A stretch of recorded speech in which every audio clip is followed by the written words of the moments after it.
Deputy Presiding Officer, the scale of public sector spending in Scotland's economy is something quite stupendous.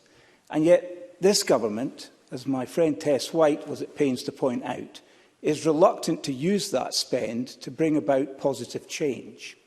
It was Edmund Burke who said, "If we command our wealth, we shall be rich and free. If our wealth commands us, we are poor indeed." This Parliament must see to it that the government uses the taxpayers' hard-earned cash to deliver value for money and sustainable benefit to Scotland. Leaving the European Union affords us an opportunity to see that more of our government spending ends up with Scotland's small and medium-sized businesses, the backbone of our economy. In short, we must put Scotland first. Whatever excuses have been given in the past for the lack of anything approaching a level playing field for Scotland's SMEs, those excuses are no longer valid, and we should use our new flexibilities to see that Scotland's SMEs are given a much fairer, more equal opportunity to win business in the public sector. It isn't easy for many of Scotland's SMEs to engage with the public sector.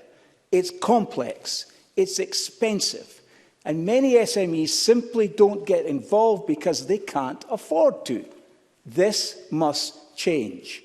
If ministers listen to business, they'd know about the excessive burden of red tape. They'd know how difficult it is to get onto certain frameworks. And it isn't going to change by the government complacently sitting back and doing nothing. I will. Michelle Thompson. Speaking in the chamber, but would I simply note that you have to understand the Scottish Government has an obligation to ensure that public money is spent effectively, and therefore the screening processes have to be rigorous. Surely there's two sides to this equation. Stephen Kerr. I'm grateful that the member's delighted to hear me speaking in the chamber. I think I do quite a bit of speaking in this chamber.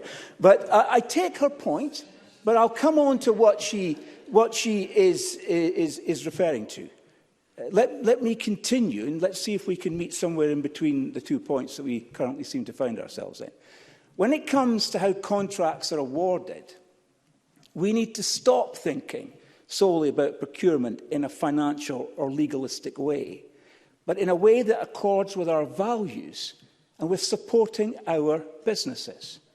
So I ask the Minister, what is the government doing to make opportunity more equal when it comes to Scotland's SMEs? What is the government's ambition for Scotland's SMEs? What proportion of public spending, not the number of contracts, but actual money, will the government see is spent with SMEs by the end of this Parliament?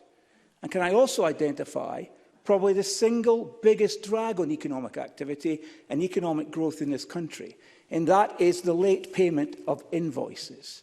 It is incredible the degree to which large organisations will manage their cash flow at the expense of smaller businesses by withholding payments. And it's not clever and it's not fair. So what are ministers going to do to make their Tier 1 contractors pay their suppliers' invoices in full and on time and within a reasonable number of days? And as my friends on these benches have said and will keep saying, we need a far greater level of openness and transparency from this government. Deputy Presiding Officer, I give you only one example of many. I've been asking questions for 6 months about the contractual relationship between NHS Scotland and Service Now of Santa Clara, California, and I've had a succession of non-answers from ministers. It's quite incredible just how secretive this government is. Audit Scotland has repeatedly referred to this sort of deliberate lack of transparency.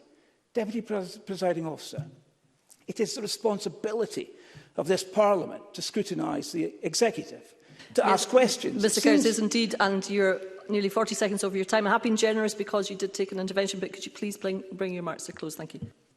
It seems to many of us that the ministers do not agree. They seem to think it's none of our business to ask questions. Well, they might not be used to it and they might not like it, but it is our business and the questions will not go away.